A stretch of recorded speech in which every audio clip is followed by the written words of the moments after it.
I would like to thank you for your attendance today. Over the next several hours, we will be updating the progress of the mandatory guidelines for both urine and oral fluid, and touch on some of the progress of the hair mandatory guidelines, the Division of Workplace Programs initiatives, and other programmatic information for laboratories, federal agencies that may find this helpful and interesting. As mandated by Executive Order 12564 and Public Law 100-71, the Division of Workplace Programs develops and revises the mandatory guidelines for federal workplace programs. The Drug Testing Advisory Board was also created in the intention of utilizing experts in biochemistry, toxicology, laboratory operations, specialty in testing and alternative matrices, and donor advocates to advise the administrator on the development and revisions to the mandatory guidelines, including new and emerging drugs, new technologies, and future program objectives. My thanks also go out to federal agencies and experts in the field who have engaged in facilitated discussions surrounding the mandatory guidelines for urine and oral fluid and the recommended changes to these guidelines. The purpose of this meeting or webinar is twofold. First, the updates and progress that have been made on the revised urine mandatory guidelines and oral fluid mandatory guidelines regarding federal drug testing policies and progression. Second, we will review and discuss the final revisions to the mandatory guidelines for federal workplace drug testing programs in urine and again touch upon the oral fluid. DWP staff and MRO working groups have updated the Medical Review Officer Manual to include the review of workplace prescription drug results. As you know, opioid painkillers are responsible for thousands of prescription drug overdose deaths each year, and workplace drug testing may now be one of the keys to early intervention and prevention. The Division of Workplace Program, again, would like to also thank the laboratories that have been approved to implement an electronic chain of custody and control form, which will be discussed later, and the laboratories that are being approved to implement the ECCF.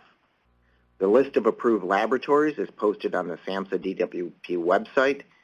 And again, we continue to work with HHS certified laboratories that plan to use electronic federal custody and control forms for all federal agencies. DWP continues to focus on special projects that you will see in the presentation today and the extensive studies we have undertaken in conjunction with the NLCP and Johns Hopkins University BPRU Center.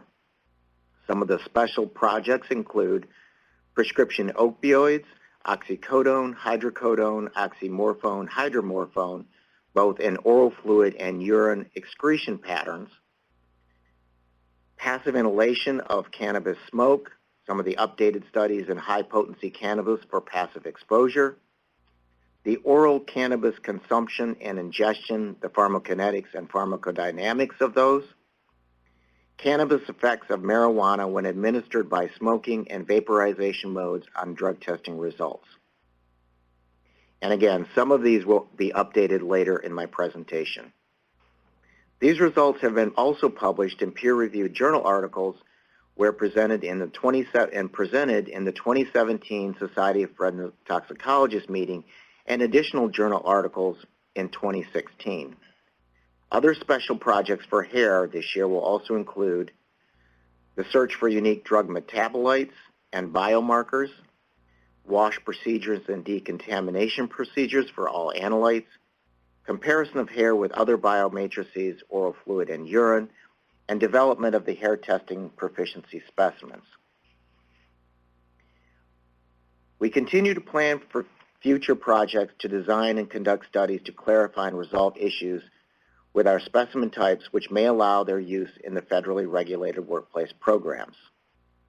I would also like to mention DWP's Prevention of Prescription Drugs in the Workplace initiative, which has several technical assistance products including a series of one-page fact sheets, the Marijuana Toolkit, which is currently under review, a series of informative multimedia papers, fact sheets, and presentations for parents, youth, federal agencies, communities, and workplaces, and also the Marijuana Smart Book, a compendium of information and facts about marijuana. And these are just several of DWP's initiatives using the matrices, oral fluid, urine, and hair. In summary, I would like to thank you again for attending the webinar for Federal Workplace Drug Testing Programs, and now I turn it over to Haiden Shen.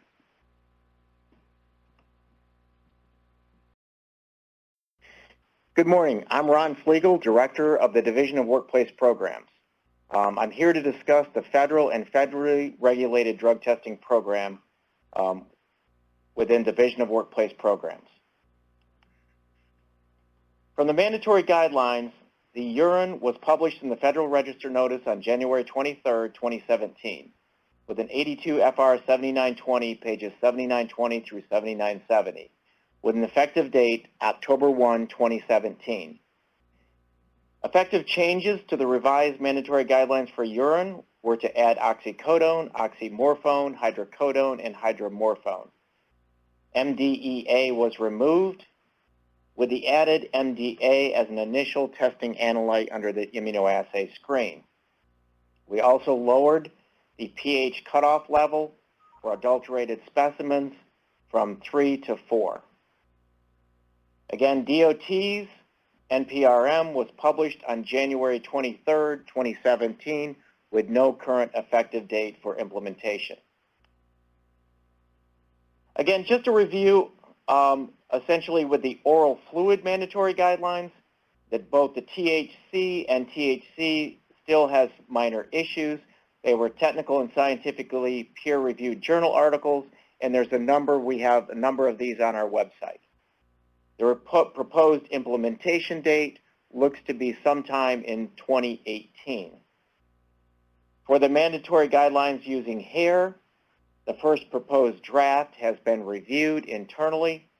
We are working with the Drug Testing Advisory Board, subject matter experts, Office of General Counsel, and federal partners on these revisions. And there are also proposed research studies around unique metabolites within the hair testing mandatory guidelines. And this was a presentation given by Dr. White at the Drug Testing Advisory Board in March of 2017. Just a review of the routing process once the revised mandatory guidelines were released. And as you can see, I'm not going to go through every step, but there's a number of steps from the review to the approval to the comments from federal agencies, and those comments or recommendations taken into place, and then sending out as a final draft from the proposed. The chain of custody form expiration date has been reviewed and changed.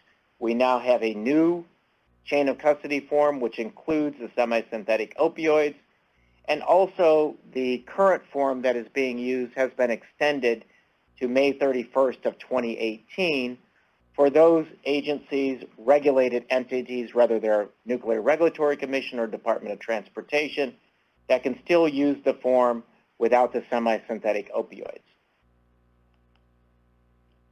Within the Drug-Free Workplace Program, DWP continues to brief agency drug program coordinators and leadership on these upcoming changes. Again, the implementation date of the revised mandatory guidelines for urine is effective October 1, 2017. DWP Interagency Coordinating Group has been briefed. They're looking at that. The senior leadership within federal agencies, federal union briefings, medical review officer briefings, MRO training and participation by SAMHSA staff. And we've also looked at federal agency supervisor training as well as drug program coordinating training, including this webinar. The agency briefing, as outlined, occurred on August 29, 2017 in this webinar. The agenda to the briefing was the scientific background and implications of testing for synthetic opioids, the status of the oral fluid testing, the studies and progress toward the inclusion of other matrices, the electronic chain of custody form, which was paperless, the streaming, the annual survey report, which will be talked about later, and the next step for agencies and DPCs prior to October 1, 2017, including all the memos and revisions to those memos that were sent out. Under the National Laboratory Certification Program, the implementation of the Urine Mandatory Guidelines, we've revised several documents, including the NLCB Manual, the application, the checklist, which was August of 2017, also including the HHS MRO Guidance Manual, which you will hear, the HHS Specimen Collection Handbook, and several other documents. We also included the implementation proficiency testing samples, which were practice PT materials, which were first initially sent out in March of 2017. The qualifying PTs, which there are 3 sets, May 1st, June 12th, and the last set was sent out July 24th. And then the verification PTs, which are post-implementation, will be sent out October 9th of 2017. We also have instituted NLCP inspector training, which will occur on September of 2017 at the Society of Forensic Toxicology meeting. Again, under the NLCP program, the proficiency testing cycles was urine, which we integrated the new analytes and the pH changes into the quarterly PTs. The oral fluid has 3 occasions, which including the new analytes will be implemented in these PTs in 2018. And also hair, which we continue to develop an inventory of user hair specimens to test by the laboratories. Drug test-related projects include urine, and these are just some of the upcoming projects we have just to inform the federal agencies. Is we have cannabidiol in urine with extracts and oils. There's a number of questions around those. We have oral fluid, which is cannabidiol and oral fluid, or the liquid being taken by a number of people. And also we have hair, which is a survey of user hair for unique metabolites. Some of the top issues within the federal drug testing program, again, are the mandatory guidelines for hair drug testing, which does include the FAST Act. It is the legislation approving regulated testing using hair for federal motor carriers. Again, this does not fall under the purview of HHS. And then again, under the proposed hair mandatory guidelines is the forensic and scientific supportability. Under the mandatory guidelines for oral fluid drug testing approval, again, the introduction of the first new alternative matrix since 1988 in which the program used urine. We have included the synthetic opioids in oral fluid testing, the oxycodone, hydrocodone, oxymorphone, and hydromorphone. And then the final review and approval by the Office of Management and Budget, which, again, the oral fluid final is in the proposed process of approval. Under the mandatory guidelines for urine testing, we have the inclusion of the synthetic opioids for additional specimen validity testing, the inclusion of the synthetic opioids, which we talked about here, the medical review officer manual, which is the review and verification specifically around the prescription opioids, and again, revising the lower cutoff for adulteration from 3 to 4. Some of the background around hair specimens, again, it had secretary approval from the Drug Testing Advisory Board's recommendation to use hair as an alternate specimen, the FAST Act, which I had mentioned previously.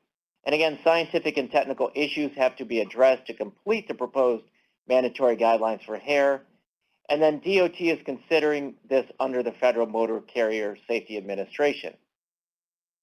Oral fluid, there's remains some concerns about the inclusion of testing for both THC and THCA or both. And then urine specimens for synthetic opioid, and again, the prescription painkillers have been added to the federally regulated drug testing panel under the mandatory guidelines.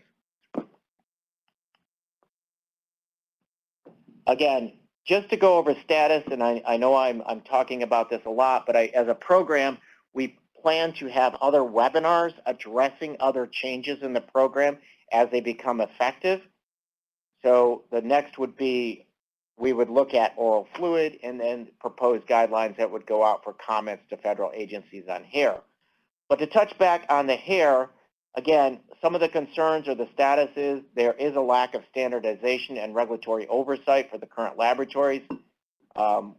There has been secretary approval to pursue writing the proposed hair mandatory guidelines.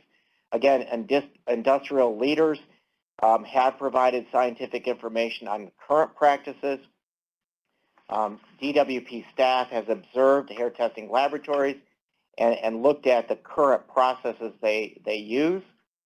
The proposed draft of the hair mandatory guidelines are under internal review, and then the responses are being drafted to operational divisions that have commented on the proposed under HHS, FDA, CDC, ASPE, NIDA, and others. Again, mandatory guidelines, implementation date is October 1st, 2017 for federal agencies.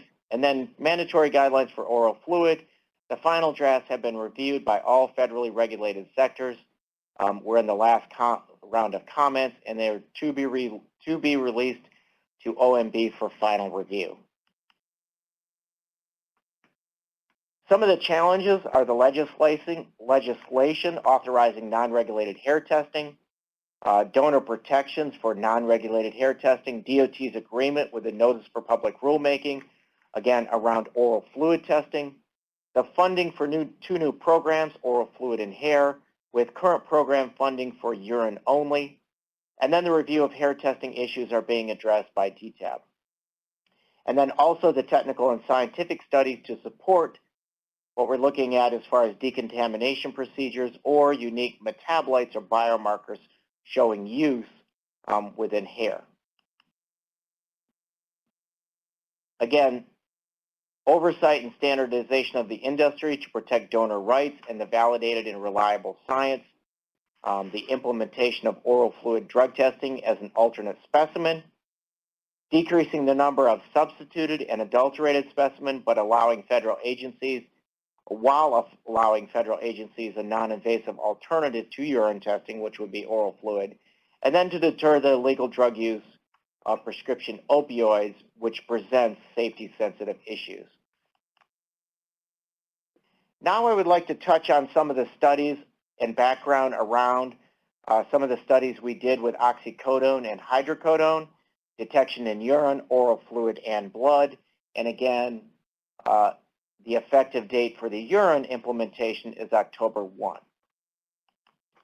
So with that, there's been a number of research studies that Division of Workplace Program have completed with the help of Johns Hopkins University. And these were on single-dose studies for oxycodone, hydrocodone, and a number of the metabolites within the profile for the semi-synthetic opioids. These are just a number of papers that we've concluded or in the technical journals. Again, study details, I just want to go over the outline. And again, the review of the oxycodone and hydrocodone. They were controlled clinical studies.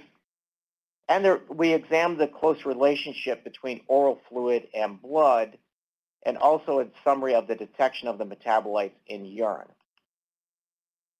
Again, some of the things within the introduction are the illicit prescription opioid use is now more prevalent in the U.S. than the combined use of heroin, cocaine, and methamphetamine. And again, within 2017, the opioid crisis that everyone has discussed. The U.S. is the world's largest consumer of oxycodone per capita.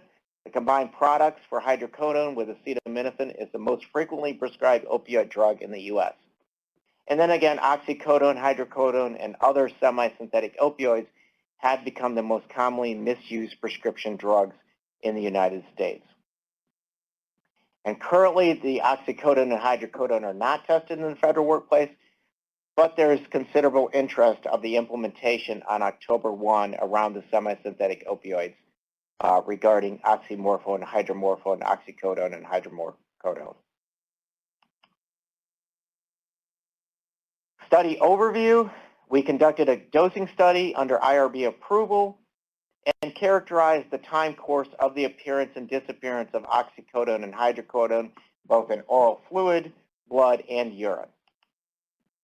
And again, some of the study goals were the kinetic relationships of whole blood to oral fluid, the disposition of oxycodone and hydrocodone, the prescription opioids 1, which was the profiling of the oxycodone and the metabolites in urine, and also the prescription opioids or the profiling of hydrocodone and the metabolites in urine. Some of the dosing information was with oxycodone. Individuals were given a 20 milligram oxycodone tablet within hydrocodone. They were a single dose or 2 Norco tablets, each containing 10 milligrams, or a 20 milligram dose of hydrocodone. Study design, we have 12 subjects per drug group. They were health adult volunteers. They were drug-free, and they were timed oral fluid and blood collections, which you will see shortly. Again, just randomly the subjects, there were 7 male, 5 female in both groups, with a mean age, mean weight, and ethnicity for each of the study groups. This was the study timeline and specimen collection for oral fluid, blood, and urine. So how it would read is -1 would be 1 hour prior to the dose, 0.25 would be 15 minutes after dose, and so on, throughout all of the collection procedures for both oral fluid, or all 3, oral fluid, blood, and urine. And this extended out to a relatively long time frame, or 3 days under continual collection, 48 to 52 hours, where then the individual was discharged. The specimens that were collected were, again, oral fluid, whole blood, and urine, and these were pooled specimens with an empty bladder at the timed intervals showed in the previous slide. Analytical methods within the laboratories were looking at the expanded opioids under liquid chromatography, mass spectrometry. The blood was, LOD was 5 nanograms, oral fluid, LOD was 1 nanogram. The urine was analyzed for total, hydrolyzed, and free, non-hydrolyzed semi-synthetic opioids.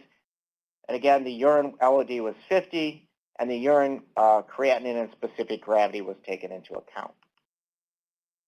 Again, what I wanted to show in the metabolism is for medical review officers as well as federal agencies not looking at the results, but there are a number of pathways that a medical review officer needs to be aware of if a person is taking a prescription opioid. For instance, if they're taking oxycodone, it can metabolize through 2 different pathways, one to oxymorphone, which can then metabolize to noroxymorphone, or under a separate pathway, the CYP3A4 can metabolize to noroxycodone. So again, within taking one prescription drug, you have to look at several different pathways depending on the prescription drug. Again, under the review of the hydrocodone metabolism, again, 2 different pathways, yet there's essentially 3 different metabolites, the norhydrocodone, the hydromorphone, and the dihydrocodone. Under the mandatory guidelines for urine, it's very explicitly spelled out for laboratories doing the testing, both what analyte as well as metabolite they look for. Again, results around any adverse effects with the study groups is, again, there was slight nausea, some vomiting, lightheadedness, and itching, and these were because of IRB approval. We had to look at this. So what I'd like to do is touch now on some of the blood and oral fluid results, which I think you will find interesting as to where the cutoff concentrations were established for the mandatory guidelines for urine, oral fluid, etc. And so again, we'll begin by looking at some of these. Again, the oxycodone and hydrocodone, when you have a comparison of oral fluid to blood, you can see the oxycodone in oral fluid, the mean value was much greater than it was in blood. And again, the hydrocodone in blood as compared to the hydrocodone in oral fluid had a much greater mean value for hydrocodone in oral fluid. Some important information when you're looking at the 2 as far as a comparison between blood and oral fluid. This again looks at the metabolites, the noroxycodone and norhydrocodone. And again, the blood mean as compared to the oral fluid mean, which again, under the metabolites for oral fluid and blood are relatively comparable. Again, a little bit of a differentiation between the norhydrocodone in blood and the norhydrocodone in oral fluid on the graph on your right. This is just a Cmax of the oral fluid-blood ratio or correlations when you look across the board between oxycodone, Noroxycodone, oxymorphone, and Noroxymodone as compared to hydrocodone. So essentially, some of these, the metabolites are relatively the same as showed in the graphs above, and then some of them differ, for instance, the oxycodone comparative to the hydrocodone when it comes to the oral fluid Cmax as the oral fluid Cmax for hydrocodone. This is just an oxycodone correlation curve. Again, the curve is very well correlated around a 10 milligram dose and not so much around the oxycodone as a 24. Again, the hydrocodone correlation, again, you have good correlation on the graph on your left, whereas not as good correlation when it comes to hydrocodone in blood on your right. Again, these are the T1/2 values, which are important when it comes to time under the cutoff concentrations that were established for oxycodone and hydrocodone, both in the T1/2 as far as oral fluid as compared to the T1/2 for blood. And again, relatively the same for oxycodone, 4.6 hours as compared to 5.6 hours. Noroxycodone, a little difference, 8.3 as compared to 11.8. Again, under hydrocodone, relatively the same for T1/2, both under the hydrocodone as well as the norhydrocodone. Just a summary of the blood and oral fluid testing results. Again, oxycodone and hydrocodone appeared in oral fluid and blood within 15 to 30 minutes after oral administration. Because oxycodone was an extended release preparation, entry into the oral fluid was slower and concentrations remained elevated for longer periods of time. The profile of appearance and disappearance was similar in both analytes, but were detected for longer times in oral fluid. Oral fluid concentrations were considerably higher for parent drug, as we can see from the graphs in oral fluid as compared to urine. And then neurometabolites of the concentrations were very similar in the oral fluid and in the blood. Kinetic parameters were similar, correlations were high but not very predictive as shown in the other graphs. And then notably, the demethylated metabolites of the oxymorphone and hydromorphone were in low or non-detectable concentrations. And again, for the last bullet point, a pilot study of the blood hydrolysis revealed somewhat higher concentrations in the oxymorphone, and that data was not shown. Again, now, since we're implementing the mandatory guidelines for urine come October 1, some of the pertinent information around these studies were for the urine results as a background. And again, the mean excretion of oxycodone and metabolites and hydrocodone and the metabolites in urine under hydrolyzed conditions.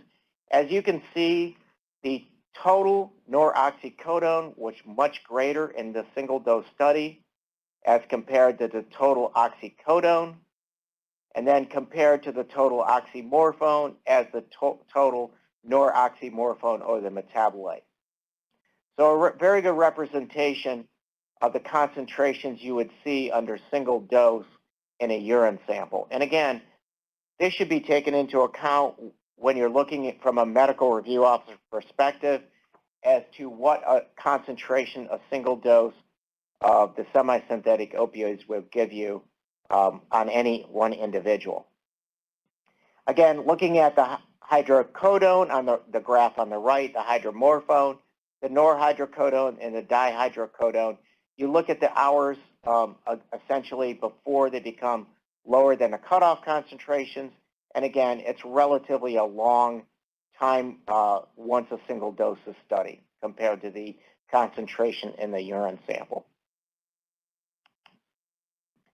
This just shows variability of the hydrocodone excretion within individuals that were tested.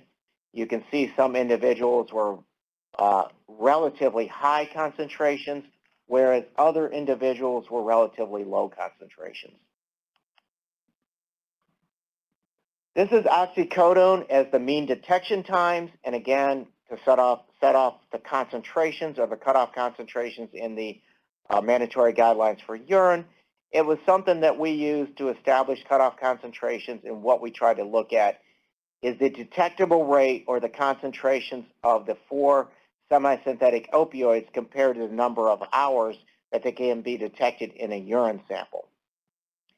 So again, under the oxycodone concentration established between what is currently laboratory practices, either around a 300 cutoff or a 100 cutoff, you can see that the window of detection under a 100 cutoff is extended out to roughly between 27.7 hours and 37 hours, depending on the analyte, as compared to a 300 cutoff, which will be roughly 19.3 hours out to about 28.3 hours.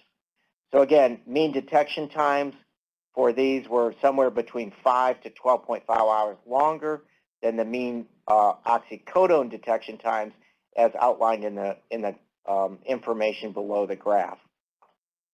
And then if you use the cutoffs up to 2,000, the mean detection times for oxymorphone were 1 to 12 hours longer than the mean oxycodone detection times. However, using the 2,000 nanogram cutoff, the mean detection time for oxycodone was 0.7 hours longer than the mean oxymorphone detection time. So again, in establishing as a scientific and technical part of the cutoff concentration, you want to have one of the longer concentrations detected as compared to the hours or cutoff concentrations within the urine sample. Again, same graph, just looking at hydrocodone as the mean detection times, and again, looking at 100 as compared to 300, the two that were looked at, and again, 100 was established here as the concentration cutoff, somewhere between what you would look at as the concentrations of the hydrocodone, hydromorphone, norhydrocodone, and dihydrocodone. This is just a representation of the cutoff evaluation by Analyte. And again, if you look at the number of specimens that were meeting the cutoff concentrations when they were collected, as compared to the cutoff concentration being established, you can see that the number of specimens went down significantly as you increase the cutoff concentration.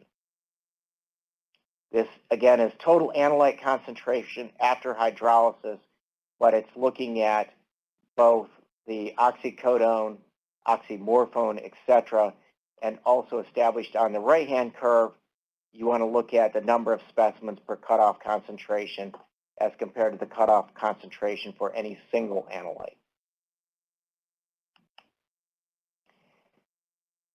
This, again, is cutoff evaluation by Analyte. I just wanted to set this in here or show this graph so that you can see across the board the percentage of when you look at cutoff concentration, the percentage that confirm positive, whether it's for oxycodone, oxymorphone, noroxycodone, oxycodone over oxymorphone, or vice versa. So when you're looking at these as far as ratios or all analytes together, depending on cutoff concentration, there is a percentage increase as you lower the cutoff concentration of the ones of the actual samples that confirm positive. This looks at again under hydrocodone cutoff concentration and evaluation, and again the same holds true as you lower the cutoff, the concentrations, the specific ones that confirm for the individual semi-synthetic opioids. This is the number of specimens that were collected in the studies, specifically oxycodone or oxycodone and metabolites at or above the 50 nanogram concentration by the collection period. And as you can see, the number of total samples that were collected and then the number of total samples collected were looked at for oxycodone, the ratio of oxycodone to oxymorphone, and the other individual analytes with all three. Again, looking at the hydrocodone, the same holds true for as far as the number of samples that were collected in the time period for these individuals. This is just looking at the mean maximum urine concentrations that can be established. And again, from the graph shown previously, you can see that the mean Cmax for hydrocodone total as versus the hydrocodone free, again, as a scientific term, hydrolyzed is where it's metabolized through the body. So relatively, the Cmaxes are relatively the same for hydrocodone. Somewhat of a difference when you look at the hydromorphone. Again, the norhydrocodone and the dihydrocodone are essentially the same. The only one that differs is the hydromorphone, which is total versus free. So as a results overview for the oxycodone and hydrocodone, all blood specimens immediately before the QC dosing were negative. The oxycodone was detected in specimens from the first collection period, 0 to 2 hours, for 11 of the 12 subjects. The initial appearance of oxycodone was frequently accompanied by Noroxycodone, or the metabolite.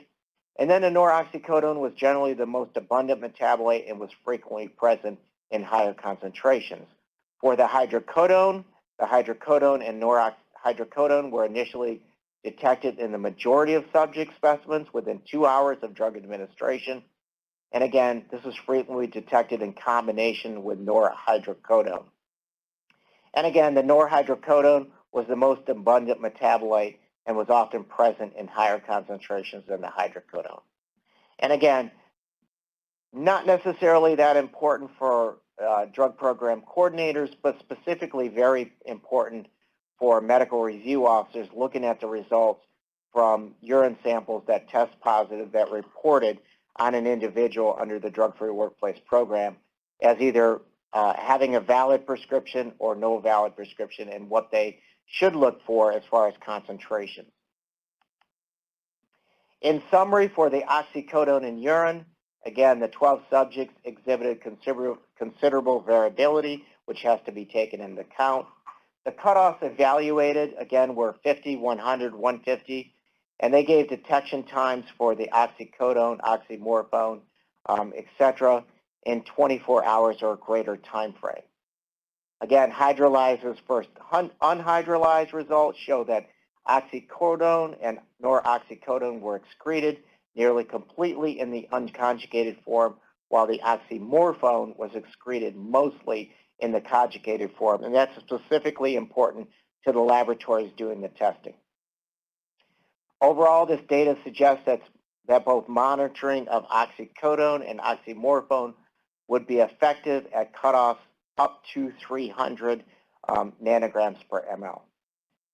And then again, some consideration should be given to the inclusion of Noroxycodone, which has not been included in the mandatory guidelines, but under a medical review officer, they may want to look at the Noroxycodone as a routine confirmatory test analyte, or as a special test to assist in results or result interpretation. And then again, under the hydrocodone in urine, again, hydrolyzed versus non-hydrolyzed results indicated that the hydrocodone, norhydrocodone, and dihydrocodone were excreted nearly completely in the unconjugated forms.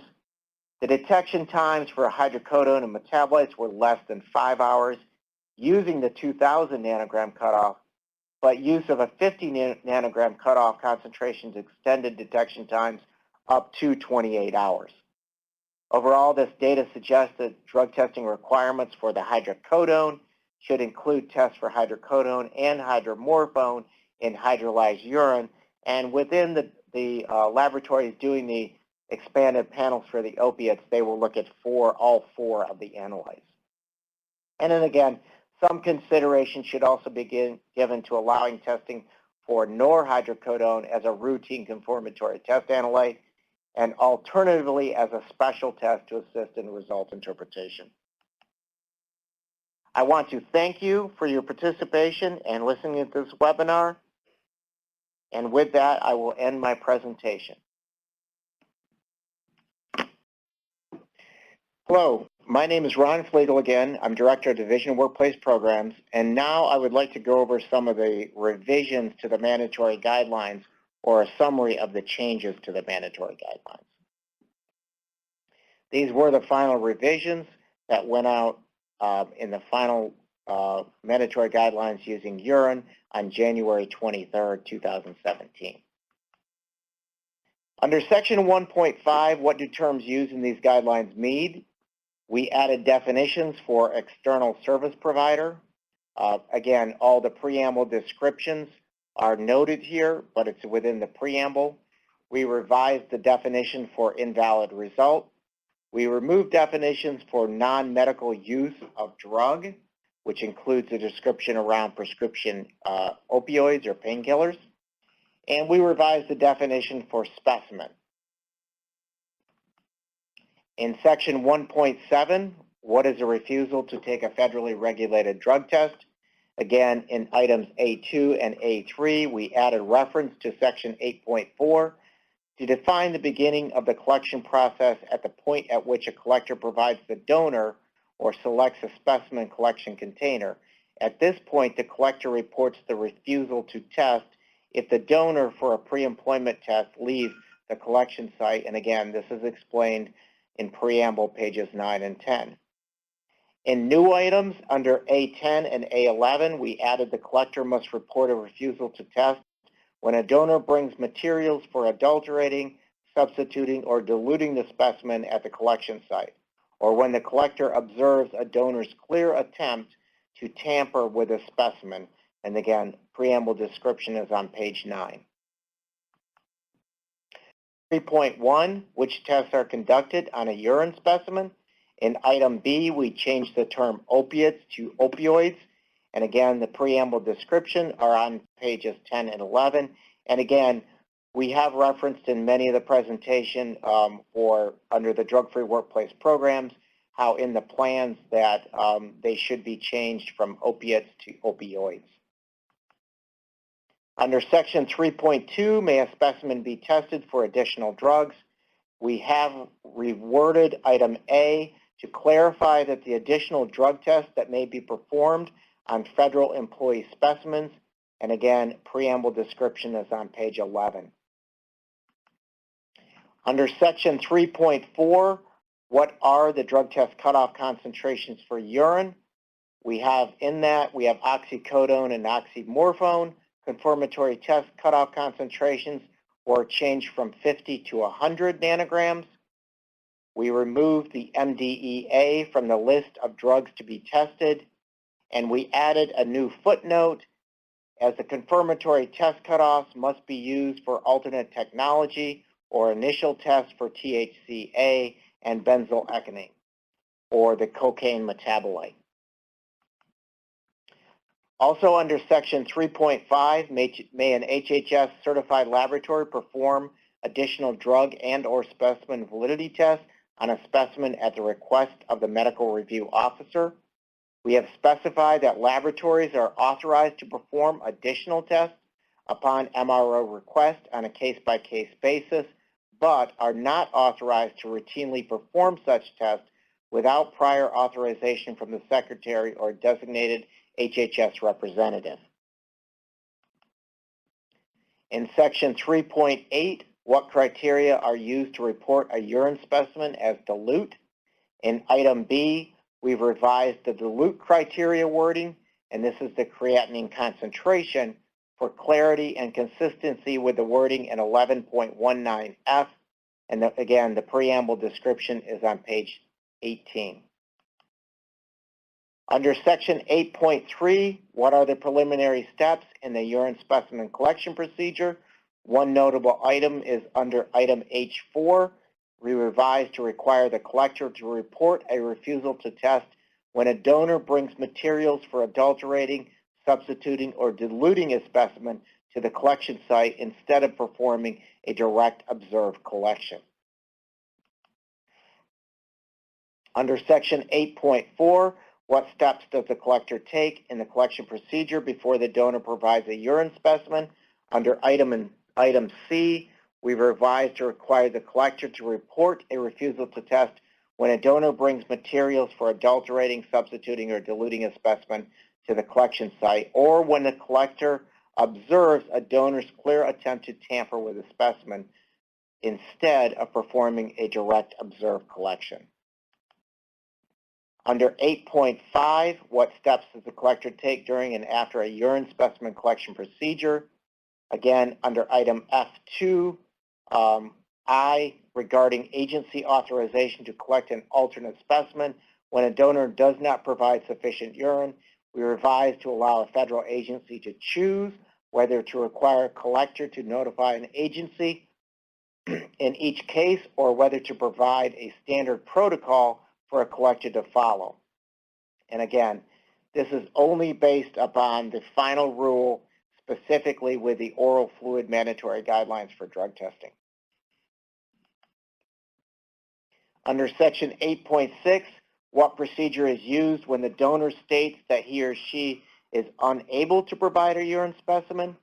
And again, under item B2, regarding agency authorization to collect an alternate specimen when a donor does not provide sufficient urine, has been revised to allow a federal agency to choose whether to require a collector to notify the agency in each case or whether to provide a standard protocol for collectors to follow.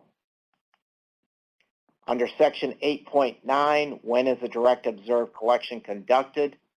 The items B3 and B4, we've removed the two items from this section which require direct observed when a donor brings materials for adulterating, substituting, or diluting the specimen to the collection site, or when the collector observes the donor's clear attempt to tamper with a specimen. These are now refusals to test. Under Section 9.5, what are the qualitative and quantitative specifications of performance testing samples? Again, this is for the laboratory. We've reinstituted wording as low as from Section 9.3 of the current guidelines effective October 1, 2010. And again, this is in the preamble on page 25. Under Section 10.3, how is a blind sample submitted to an HHS certified laboratory, which are under federally regulated agencies when they submit blind samples. We've reworded to clarify that the collector sends a blind specimen to the laboratory or IITF as a split specimen, bottle A and bottle B. What are the analytical and quality control requirements for conducting specimen validity tests? Under Section 11.16, we've added invalid, adulterated, or substitute, which are wording for clarity, and again, description is on page 28. Under Section 13.1, who may serve as an MRO, we've removed reference to non-medical use of prescription drugs, and again, as defined in the definition above. Under Section 13.2, how are nationally recognized entities or subspecialty boards that certify MROs approved? We've revised to clarify what MRO certification entities must submit when seeking HHS approval to certify MROs for federal workplace drug testing programs. We've removed course syllabus and materials from items reviewed by HHS, and we've also removed references to MRO training entities because training documentation is maintained by the MRO certification entity. In Section 13.3, what training is required before a physician may serve as an MRO? Item A6 and item B, we've removed items requiring MRO training to include information about how to discuss substance misuse and abuse and how to access those services, though MROs may want to have that information available. And under new item B, we've added requirements for MRO training on revised guidelines prior to their effective date. In Section 13.5, what must an MRO do when reviewing a urine specimen test result? In item D1, we've added an example of documentation to support a medical explanation for a positive drug test result. Under items D1I and II, we've added two items to reflect the department's policy that passive exposure to marijuana smoke or ingestion of food products containing marijuana are not legitimate explanations for a positive THCA result.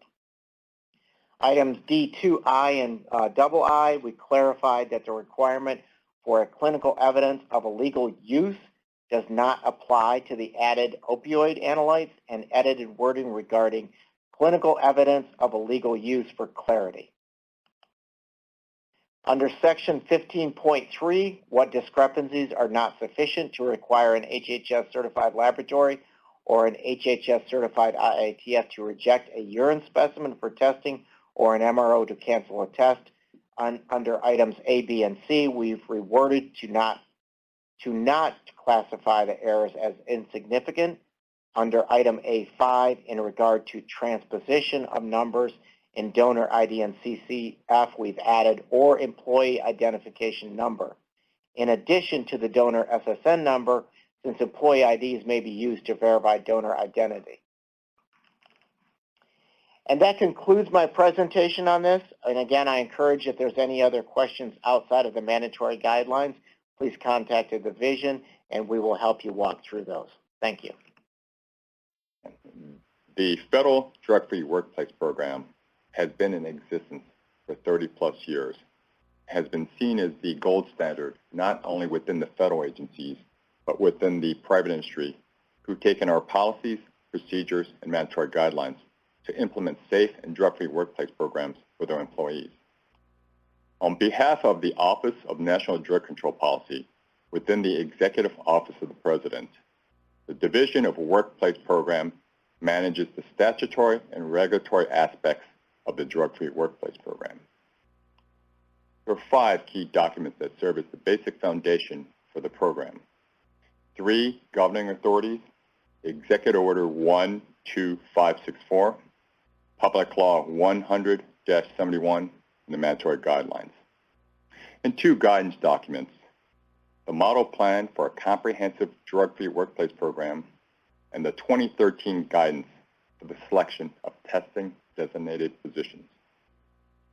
In 1986, then President Reagan put into place Executive Order 12564, directing agency heads to develop and implement a drug-free workplace plan that includes specific policies and procedures for a drug-free workplace program, employee assistance program, training for supervisors and employees, self-referral to treatment, and a random testing program for those positions in safety-sensitive areas.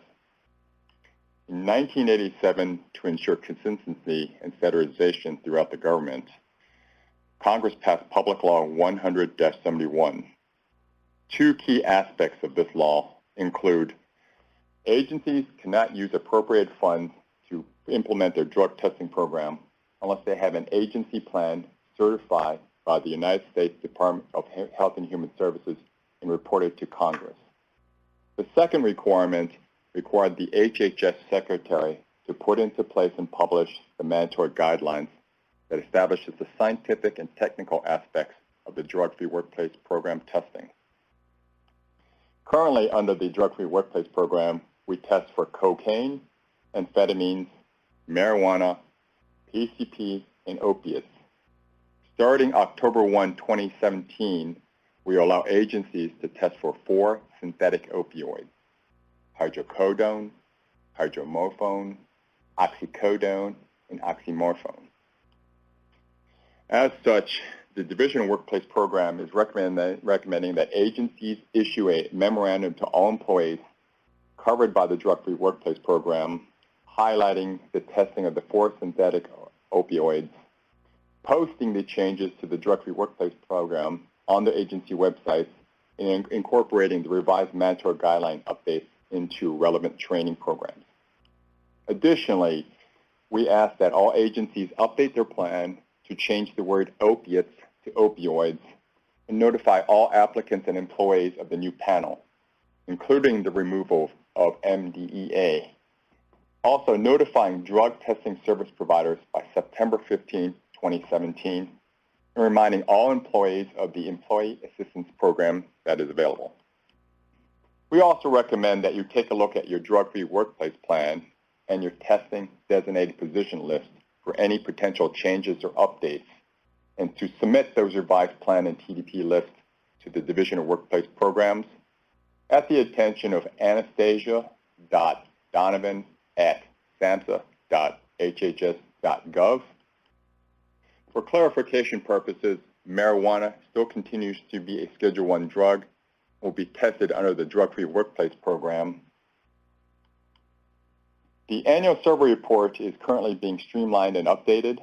Please note that the FY17 data collection schedule for January 2018 may be delayed, as additional changes will be forthcoming. Thank you. I'm Sean Boyne, and I thank you for listening to this portion of the webinar on the medical review officers, certifying entities, and prescription drug testing initiative. The Division of Workplace Programs develops criteria for laboratories that are involved in drug testing for government entities. These criteria include standards for how medical review officers are trained and certified, how specimen collection should be handled, how results of drug tests should be recorded and retained, and so forth. This initiative ensures proper drug testing conduct, resulting in uniform standards regarding drug use in federal agencies. An MRO is a licensed physician who has either a doctor of medicine or a doctor of osteopathy degree, has a knowledge regarding the pharmacology and toxicology of illicit drugs, completed the training necessary to serve as an MRO, and has satisfactorily passed an examination administered by a nationally recognized entity that certifies MROs or subspecialty board for physicians performing a review of federal employee drug test results, which has been approved by the Secretary. As of July 1st, 2017, 2 national entities have been certified by the Secretary for the Department of Health and Human Services. They are the American Association of Medical Review Officers, also known as AMRO, and the Medical Review Officer Certification Council, equally known as MRO. All the information regarding MROs, and which form the basis for the newly revised Medical Review Officer Guidance Manual, can be found in Subpart M of the Mandatory Guidelines for Federal Workplace Drug Testing Programs. As you can see, some of the key areas of concern for us being presented here as part of this webinar are the addition of prescription opioid drugs to the testing panel. These include oxycodone, hydrocodone, oxymorphone, and hydromorphone. As of a couple years ago, DEA published a final rule which included hydrocodone combination products being rescheduled to Schedule II. Previously, the combination hydrocodone products were Schedule III. Very critical and new to the MRO Guidance Manual revisions, which is the core of this brief presentation, is what is considered a valid prescription under the Drug-Free Workplace Program and how it will be interpreted by medical review officers. In essence, the MRO has a responsibility in considering what is a valid prescription. With the implementation of the revised Urine Mandatory Guidelines, MROs will begin the validation of positive test results for 4 new prescription drugs: oxycodone, hydrocodone, oxymorphone, and hydromorphone. Based on the specimen reporting criteria, initial drug test cutoff concentrations are 300 nanograms per ml for hydrocodone and hydromorphone, and 100 nanograms per ml for oxycodone and oxymorphone. Confirmatory cutoff concentrations drop to 100 nanograms per ml for both hydrocodone and hydromorphone. Additionally, cutoff concentrations drop to 50 nanograms per ml for both oxycodone and oxymorphone. Important to note is confirmation of positive drug test results reported on the CCF as drug being tested, for example, hydrocodone, hydromorphone, oxycodone, or oxymorphone. In MRO, we determine either a negative or positive drug test result. In terms of a negative drug test, the laboratory will report a urine specimen as negative when the specimen has valid negative results at any point in the testing process, which includes when all immunoassay results are below the initial drug test cutoffs, or confirmatory test results are below the confirmatory test cutoffs, and the specimen validity test results are acceptable. In terms of a positive drug test, the laboratory will report a urine specimen as positive for the drug when the specimen's immunoassay result is at or above the initial test cutoff for the drug and the specimen's confirmatory drug test result as part of a separate aliquot is at or above the confirmatory test cutoff for the drug. Section 4.5.3 of the MRO Guidance Manual was newly created for the major purpose of addressing two critical issues concerning prescription drugs. What is considered a valid prescription? And two, what would constitute a valid medical explanation? In this slide, what is considered a valid prescription is thoroughly discussed. If the donor claims to have taken a prescribed medicine that contains either the drug reported positive or a substance that can be metabolized to that drug, the donor should provide the medicine container with the appropriately labeled prescription or the label from the container. A copy of the medical record documenting the valid medical use of the drug during the time of the drug test, or other information acceptable to the MRO. When reviewing positive test results, the MRO will take all reasonable and necessary steps to verify the authenticity of all medical records and other medical information provided by the donor that may be relevant to the medication being prescribed. Your MRO should use reasonable medical judgment to make the decision that the provided prescription was generated in response to the donor's current medical condition. Contact with the prescribing physician may be helpful for the MRO coming to this decision if the donor has provided any consent that may be required. A prescription may be verified by a variety of means as outlined in the bulleted areas. Lastly, the MRO has the responsibility to consider what is a valid medical explanation.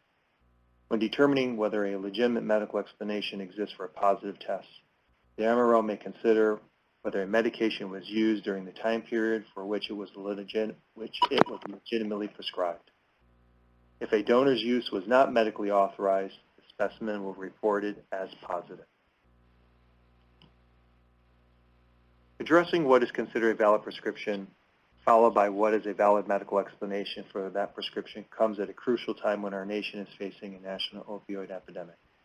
So with respect to Schedule II medications that have high potential for abuse and have the potential to lead to severe psychological or physical dependence or adversely impact the cognitive functioning of the donor, the MRO's decision to contact a donor's employer under these circumstances is not required or authorized by the MRO Guidance Manual or the Mandatory Guidelines. Rather, it is an MRO's decision to contact an employer regarding safety issues related to a donor's valid prescription and is subject to the MRO's voluntary choice, along with any obligations that MRO may have with the donor's employing agency. Thank you.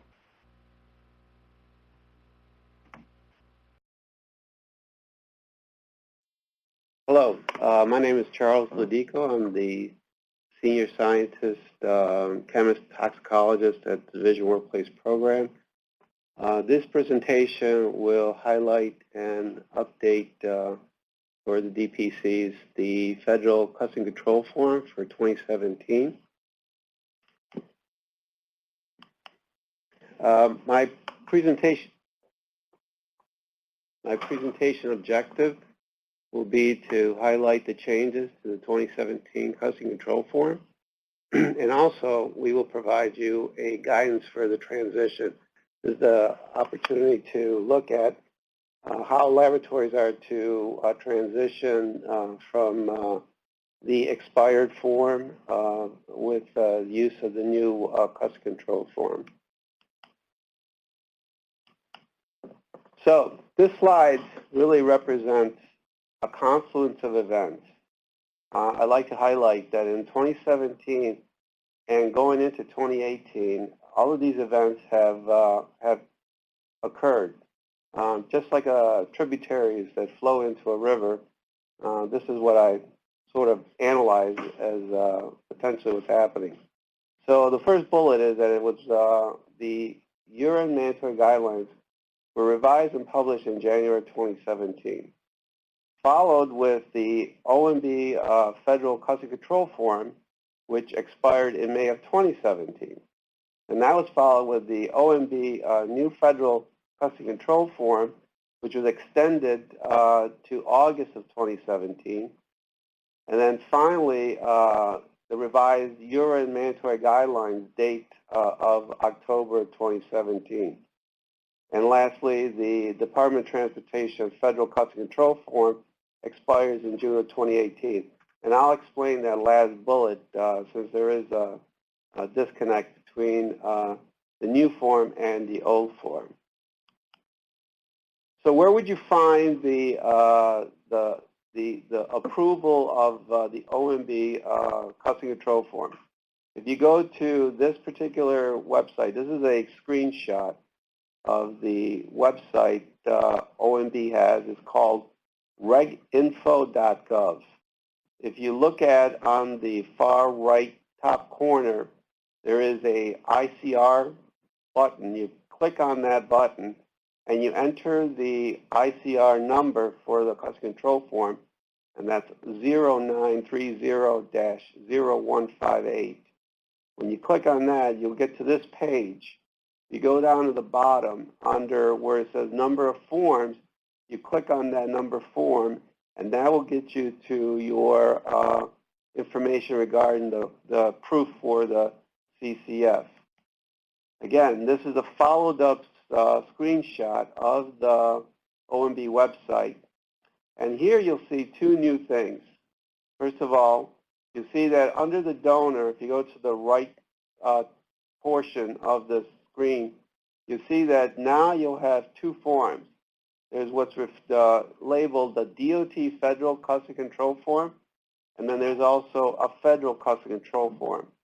So in 2017, because of the revision into the mandatory guidelines, and because the Department of Transportation has yet to put out the NPRM, Notice of Proposed Rulemaking concerning the update of the guidelines, OMB has decided to allow the extension of the old CCF to this particular, excuse me, let me go back, to 2018. And I'll discuss more about the differences between the DOT Federal CCF and the Federal CCF. Here is a proof of the DOT Federal CCF. It is what is the old 2014 CCF. You're all familiar with this. It's a standard 5-part form, and I will highlight the differences between the old CCF versus the new CCF. Here is the new 2017 CCF. Again, it's very similar to the old one with just very subtle differences that I will highlight in future slides. This is an important document here that was available at the OMB website. The most important thing that you want to pull away from this slide is that there is an expiration date now. It's official, and this concerns the current federal CCF or the 2017 CCF, and the expiration date is issued as 8/31/2020. So typically these forms are 3-year in duration, and then they expire. One other important factor or element in this particular slide is that there is a terms of clearance, and I will discuss with in future slides in this presentation what that really means. So what are the major changes to the CCF? Well, the first thing, and again, these are very subtle, the first thing was we removed the checkbox or the letters DOT and the hash line in front of specified DOT agency in step 1, which is completed by the collector or the employee representative in line D specifying testing authority.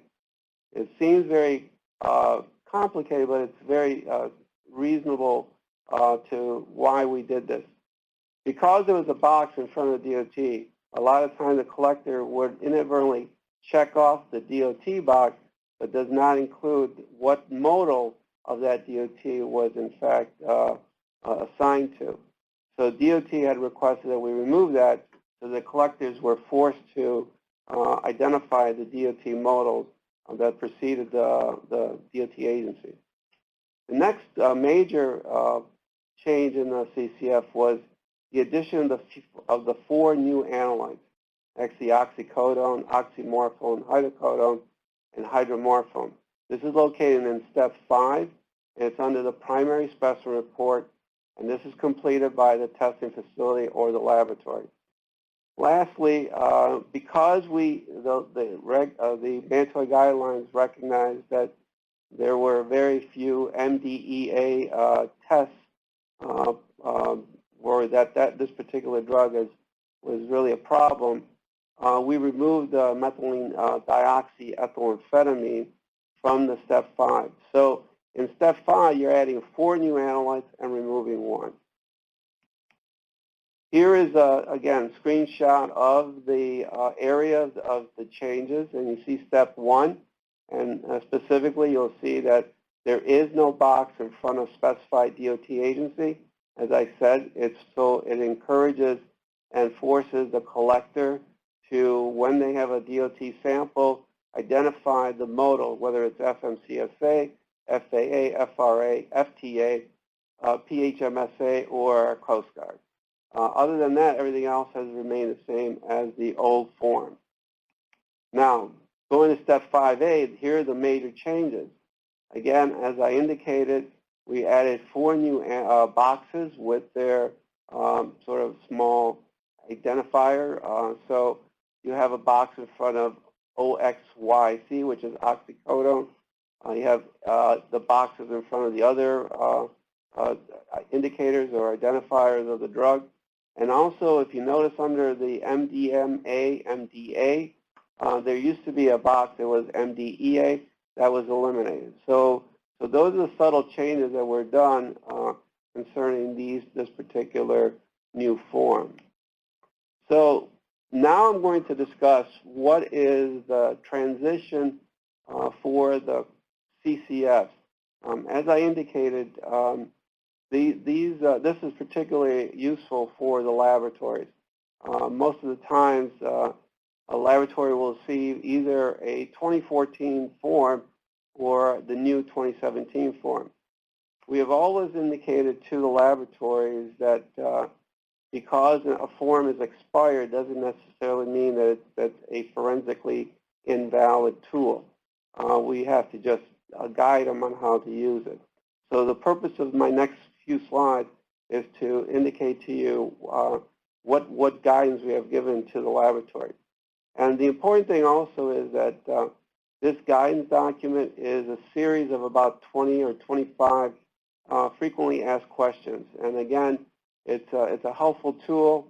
I'm going to focus on 3 of those questions because those are the ones that are going to be focused on the changes to the guidelines or to the CCF. So the first question, and it's a new question, is question number 3. Can the 2014 federal CCF be used after August 31st of 2017? And the answer is yes. As we know that as of August 8th of 2017, the custom control form has been extended, and in addition to that, OMB has made a new change. It says OMB, and I will read this to you. OMB has granted an extension for the use of the 2014 federal CCF. And these are the terms. OMB approves the revised Federal Drug Testing Custom Control Form, or CCF. In addition, the previous version of the CCF without the 4 new analytes, which is oxycodone, oxymorphone, hydrocodone, and hydromorphone, which is listed in step 5A, is authorized for use until June 30th, 2018. As of July 1st of 2018, the 2017 federal CCF must be used for federally regulated specimens, and the laboratory must treat the use of the 2014 federal CCF as a correctable discrepancy. What does this all mean to you? As a DPC, it really has no major or material impact on you, but it's only for the services, the lab's understanding of the extension of the 2014 form and also the expiration of that form. Previous iterations or changes to the form, when OMB has declared it to be in use, it only allowed the use of the one form, not the expired form. So this is a new departure from which OMB had done to allow for DOT to have their NPRM sufficiently and put in time so that their CFR Part 40 does not violate the use of the old expired form. Another new question, which is question number 4. How does a test facility, again, this is a laboratory, report results using the 2017 federal CCF during the period of August 8, 2017 to October 1st, 2017. So this is a period of time which we are currently in, which says that the laboratories can issue out new custom control forms for the federal agencies, but during this period of time, you're not allowed to test for the synthetic opioids. Don't forget, October 1st is still the implementation date. So from now until October 1st, you could receive a 2017 form that you would still be you can receive it. It's not against any violation. But once you receive that form, you then have to treat it differently in the sense that that form is going to have the synthetic opioids on there, the 4 drugs. And what you have to do then is the laboratories has to identify this as a federal agency report or test, and therefore it would report it under the old form of, or under the old guidelines, which were from the 2010 guidelines. So it's under that one middle area, it says this specimen was analyzed and reported in accordance with the HHS mandatory guidelines effective October 1st, 2010. So that's an important distinction. You might have a new form, but it's going to be tested under the old mandatory guidelines, which is the 2010. Another new question is how does a test facility report results using the 2014 federal CCF during the period of August 8, 2017 to October 1st, 2017? As I indicated earlier, that hasn't changed. So right now we're in this period of time.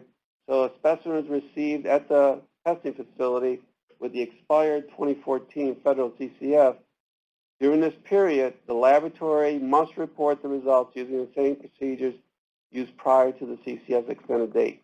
Again, we are under the old conditions until October 1st, 2017. Nothing has changed. So for the DPCs, it's important to note that they can still use the old form, do the test under the current guidelines without incurring any sort of remediation or error. All right, and this is the last question. This is how does a test facility report results using a 2014 federal CCF during the period of October 1st, 2017 to June 1st, 2018? Again, here is a departure. Because OMB has allowed the use of the 2014 form to be extended to June 1st, 2018, it's conceivable that you're going to have a old form which has now been extended to June 1 to be used in federal testing, federal employee testing, in which case you will then have to include the synthetic opioids. And for this condition, we have addressed it and advised and guided the labs that the laboratory must include the following comment on the remarks line. In addition to doing the analytical testing, they must report it out as such. This urine specimen was analyzed and reported in accordance with the HHS mandatory guidelines effective October 1st, 2017. So don't forget, after October 1st, you as a DPC and your federal agency can contact your provider, the laboratory, and instruct them that effective October 1st, or whatever period of time you have decided that you're going to now test for the synthetic opioids. And this will allow the laboratories to have that notification, and in case will also report it out as such without, again, incurring any remediation or errors. In addition to the guidance, we have the National Laboratory Certification Program, which is a contractor, or excuse me, it's a program that oversees our guidelines. Through our contractor, we sent out an alert to the laboratories, and this is really to reiterate some of the positions that the program is in place and to alert the laboratories to the October 1st deadline. And see, these are some of the highlights that I want to share with the DPCs. The first highlight is that SAMHSA strongly recommends that all federal agencies implement testing for the 4 synthetic opioids. As other presenters indicated, the laboratory or the federal agencies are only required to do marijuana and cocaine.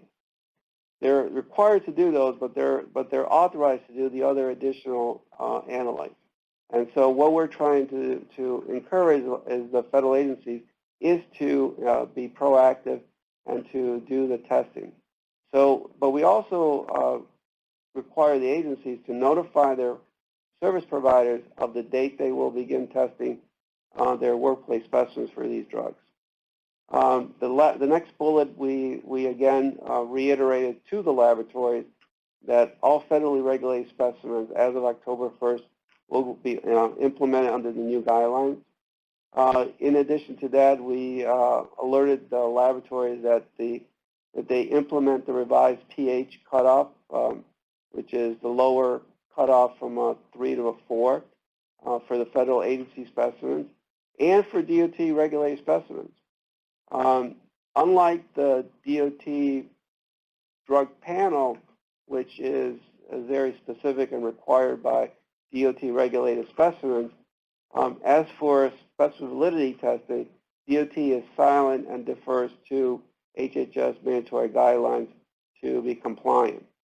So that's why there is that similarity, or there's harmonization with that particular condition. We also have encouraged and told the laboratories that they must discontinue testing federal specimens for MDEA. But again, because of the difference between DOT and HHS, they are to continue testing DOT regulated specimens for MDEA. And lastly, do not test federal agency specimens for the added opioids until the effective date specified by the federal agency. And so again, as a DPC representative, you must encourage and or identify your service provider and give them notification as to when you want your specimens to now be tested for the synthetic opioids. I just want to also give a share of information because in addition to the laboratory or the department or the Division Workplace Program issuing out notices through NLCP alerts and through formal guidance, DOT has provided a guidance that I want to share with the DPCs. And primarily, there are 2 questions that they pose, and this could be found on their website. If you go to www.transportation.gov/ODAPC/notice CCF August 2017, they provided to their interested parties these 2 questions. And the first one was, what does this mean for DOT drug testing program? And I'll highlight the last sentence. And this really, again, goes to guidance for the laboratory. It goes in, the question is, what does it mean to the drug testing program? But it should really say, what does it mean to the laboratories? And it says basically, when using the old form, the CCF, a memorandum of record is not required. Because of the conditions of an expired form being a remediated condition, and because now OMB has allowed the CCF to be, the old CCF to be used in accordance to their program, that alleviates that burden. So the millions of forms that would have came into the laboratories on an expired form is no longer a problem because they don't have to treat them as a memo for the records. The next question is, can DOT regulated employers and their service agents use the OMB approved revised CCF for testing under 49 CFR Part 40? And the answer is no, not at this time, because DOT has not issued a final rule authorizing testing for synthetic opioids. However, the revised CCF is used, if used inadvertently, and the testing was consistent with Part 40 MROs to verify and report the results according to Part 40. With this, I end my presentation and encourage all the TPCs, if you have further questions regarding custom control form, to contact us at our office. Thank you.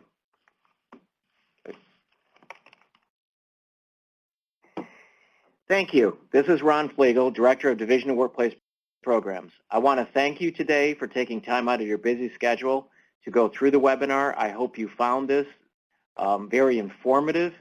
And if there are any questions or concerns or very specific questions to your federal agencies, please feel free to contact one of the staff members. Again, I list the website here, workplace.samhsa.gov, which there's a lot of information there, and also a number of study and research projects that we've done that you may find helpful and useful in changing over specifically around this semi-synthetic opioids effective October 1, 2017. Thank you.